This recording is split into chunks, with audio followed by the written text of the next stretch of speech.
नमस्कार दर्शक बंधु शुभ सकाळ आज हूँ मार्च मास 25 तारिख मंगलवार मजे आपण पाखक ओडिशा तथा देश विदेश किसी बछा बछा गुरुत्वपूर्ण खबर नहीं आसी जो खबर गुड़िक आपण मैंने जानवा निहाती जरूरी तेणुकर वीडियो को शेष पर्यंत देखंतु चैनल को नुआ कर दयाकोरी चैनल को एवं सब्सक्राइब कर पाखरे आसुथिबा बेल आइकन कॉल रे सेट कर दियंतु तेबे डेरी न करी चलंतु आज खबर ऊपर नजर पकाइबा।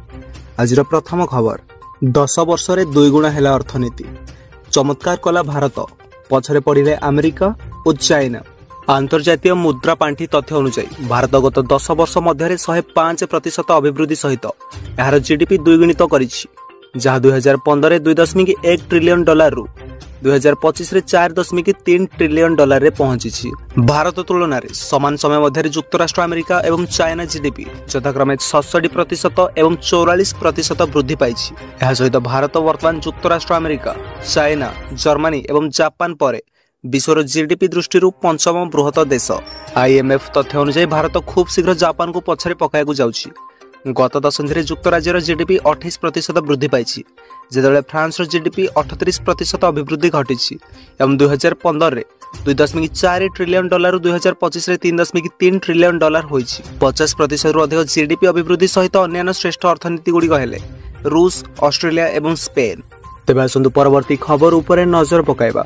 कला होईगला आकाश पवनर गर्जन को झिपी झिपी वर्षा रे ओदा हैला भुवनेश्वर। हठात भुवनेश्वर रे पानी पाग बदली जाइछि। आकाशर बादल कला सांगू पवन बेग बढ़ी जाइछि। पाणीपाग विभाग संभावना वर्तमान सत प्रमाणित होइछि। राजधानी रे वर्षा जारी रहिछि। केताक अंशरे प्रबल वर्षा मध्य होइथिबा जणा पड़िछि। एही पाग कटक रे मध्य देखिबाकू मिलिछि। आज सकाळु भुवनेश्वर एवं कटक रे टाण खरा अनुभूत होइथिला किंतु वर्तमान वर्षा हेउछि। पाणीपाग विभाग सूचना देइथिला जे आउ 2 दिन पर्यंत राज्य रे काଳ बैशाखीर वर्षा संभावना रहिछि। एही प्रभाव विशेष करी ओडिशार उपकूलवर्ती ओडिशा रे रहिबो। आसंता 24 घंटा रे हालुकारू मध्यम धरण वर्षा सह पवन बहिबार संभावना रहिछि। तेबे आसंता आज परवर्ती खबर उपरे नजर पकाइबा। एप्रिल 1 रु एमाने करि परिबेनी यूपीआई पेमेंट। एही पेमेंट ऐप रो समस्त यूजर्स हेबे प्रभावित। तो दर्शक बंधु आपण यूपीआई व्यवहार करूछन्ती कि यूपीआई व्यवहारकारी एप्रिल 1 तारिख को मन रखंतु। एही तारिख रु आपण माने यूपीआई अकाउंट बंद होई जाय पारे। फोन पे गूगल पे पेटीएम भली पेमेंट ऐप समस्त यूजर्स प्रभावित हेबे। यूपीआई एक नूतन नियम जारी करिछि। एही नियम अनुसार 1 एप्रिल 2025 रु निष्क्रिय किंबा पुनः व्यवहृत मोबाइल नंबर गुडी करे यूपीआई सेवा काम करिबो नाही। ठकेई एवं अनधिकृत कारोबार को रोकिया पाई एही पदक्षेप निया जाइछि। तबे चलंतु आज परवर्ती खबर उपरे नजर पकाइबा। पीएम आवास पई पंजीकरण कलेनी 24,22,771 हिताधिकारी। 31 सुधा आसीबो पूरा तालिका।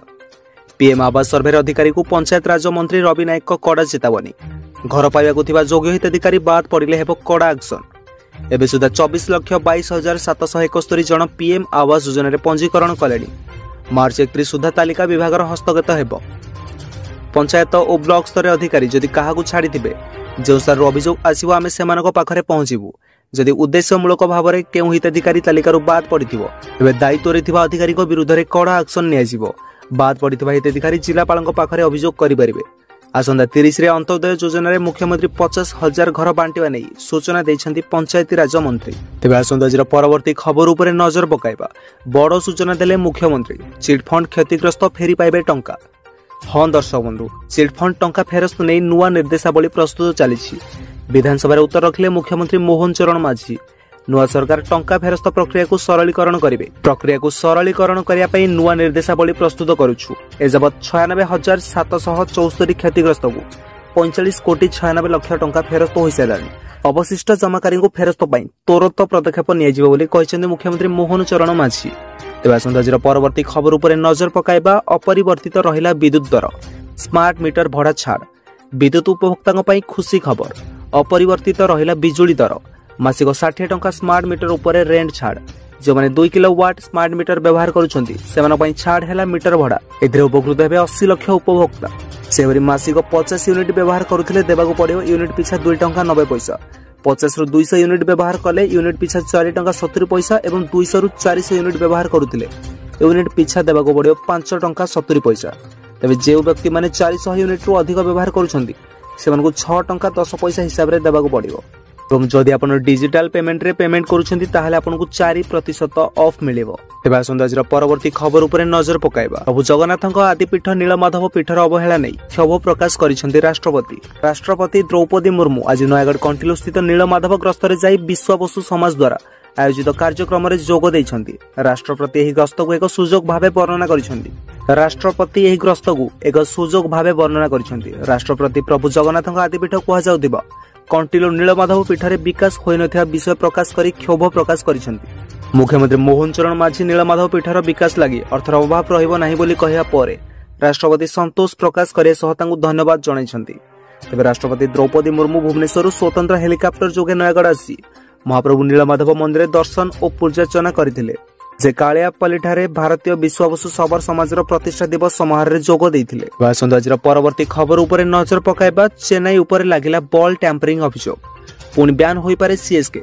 कैमेरा रे कैद हेला वीडियो। चेन्नई सुपर किंग्स रविवार 2025 रो प्रथम मैच रे मुंबई इंडियंस विपक्ष रे 4 विकेट रे विजय हासिल करिछि। स्टंप पछरे एमएस धोनी को स्टंपिंग सहित यह सबुठारु बड़ आलोचनार विषय पलटिछि। सचिन रविन्द्र 65 एवं नूर अहमद 4 विकेट नबा सुपर किंग्स रो प्रथम मुकाबिला रे विजयर प्रमुख भूमिका ग्रहण करथिला। तबे इंटरनेट रे अभियोग होईछि जे अनेक कारण मुकाबिला रे फल अवदान रखि पारे। सोशल मीडिया रे एक वीडियो भाइराल हेउछि जेउंदरे चेन्नई 2 स्टार ऋतुराज गायकवाड़ एवं खलील अहमद को दर्शा जाइछि।